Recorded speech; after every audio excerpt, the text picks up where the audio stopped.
All of you. Today we start our new chapter, subject political science chapter democracy. Democracy is Loktantra. Here some learning point. How did democracy originate?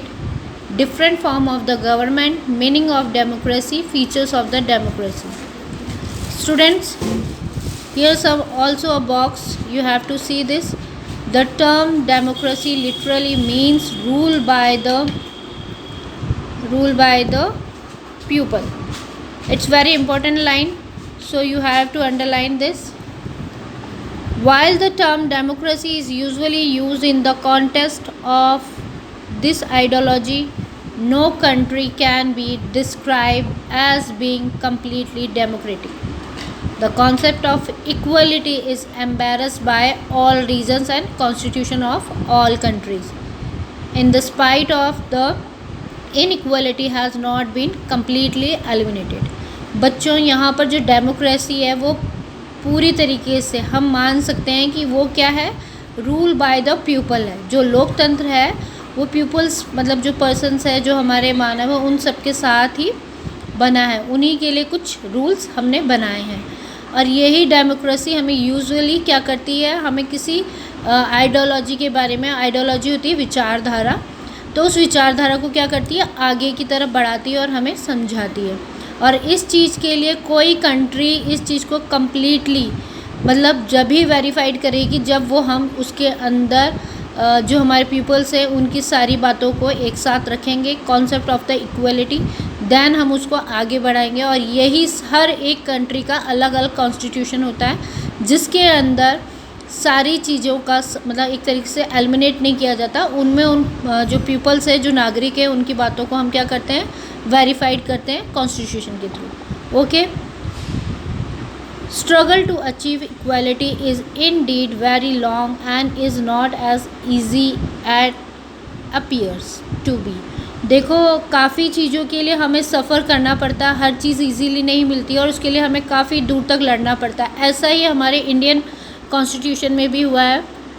हमने इस चीज़ को बनाने के लिए भी, हमारा जो कॉन्स्टिट्यूशन है उसे बनाने के लिए भी हमें काफ़ी ज़्यादा स्ट्रगल करनी पड़ी थी. But there are always people of communities who strive to achieve equality in whatever way possible. और यहाँ पर हमारी जो कम्युनिटी थी उसने इस चीज़ के लिए अपने आप को प्रॉपर वे में काम में लगाया, स्ट्राइव किया, कोशिश करी और आगे जाकर जितना हो सकता था उतना उन्होंने उस काम को किया. और किस तरीके से हमने इस चीज़ को आगे बढ़ाया वो देखते हैं. हाउ डिड डेमोक्रेसी ऑर्गेनेट, अब कैसे बनी वो देखिए. Democracy existed in ancient Greek city state. They believe that all males should take part in process of decision making. बच्चों डिसीजन मेकिंग होता है खुद का निर्णय लेना. डिसीजन मेकिंग इज निर्णय. Slaves and womens had no such right. However, this was possible because Greek city states were small.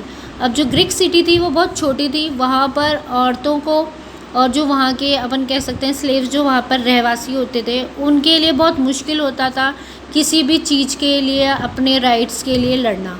उन्हें एक तरीके से ग्रीक सिटी के अंदर क्या था, ये चीज़ें रोक रखी थी. उन्हें प्रॉपर वे में काम करने को या उनकी कोई भी डिमांड मानी नहीं जाती थी. बहुत मुश्किल था वहाँ पर. In modern era, democracy originated in Europe. The Glorious Revolution 1688 saw the dethroning of King James II and seizing of power by the daughter Mary. अब देखो 1688 में एक बहुत बड़ा रिवॉल्यूशन आया. इसको ग्लोरियस रिवॉल्यूशन कहा जाता है क्योंकि इसी रिवॉल्यूशन के अंदर जो जेम्स सेकंड की जो बेटी थी उन्होंने एक नया मतलब एक तरीके से किसी ऐसे पावर के लिए लड़ाई की थी जिसमें उन्हें पूरा प्रॉपर वे में एक बिल पास किया था. Bill pass was British monarchy which limited the power of the king. Later the American war independence ended British rule of USA and lead to option of a federal constitution in 1787. This third remarkable event was the French Revolution 1789 which popularized the ideals of liberty, equality and fraternity. It ended monarchy and established pupil rule in France. बच्चों 1789 में French revolution हुआ था, जिसके अंदर वहाँ के जो monarchy थी उसे ख़त्म कर दिया गया था, और वहाँ पर भी किया गया, वहाँ पर भी पीपल्स राइट्स के बारे में बात की गई, और वहाँ पर इक्वलिटी, लिबर्टी और फैटर्निटी के बारे में बात उठी, और ये इस्टेबल हुई 1789 में। जो फ्रेंच रिवॉल्यूशन, ये बहुत इम्पॉर्टेंट है, आपके इन फ्यूचर आगे क्लास में भी बहुत काम आएगा। So you have to write it and underline this. ये बहुत बड़ा एक रिवॉल्यूशन था। The above three events made a significant impact in other parts of the world when democracy expanded from Europe to part of Asia and Africa. Democracy focus on the features. अब देखिए, ये जो first revolution हुआ था हमारा Europe का, then French revolution, और last में यही रिवॉल्यूशन आगे जाकर यूरोप के साथ साथ एशिया और अफ्रीका में भी देखने को मिला। और फिर लोकतंत्र धीरे धीरे क्या होने लगा, लोकतंत्र की बात यानी कि पीपल्स राइट्स के बारे में ये फोकस्ड होने लगे, और ये आगे चल के बहुत बड़ी एक तरीके से एक डेमोक्रेसी के रूप में हम इसे जानने लगे, जिसके दो मेन फीचर्स है। First is the people had a right to choose their representative, वो चाहें तो जिसको भी चाहें उसे अपने रिप्रेजेंटेटिव के रूप में खड़ा कर सकते थे।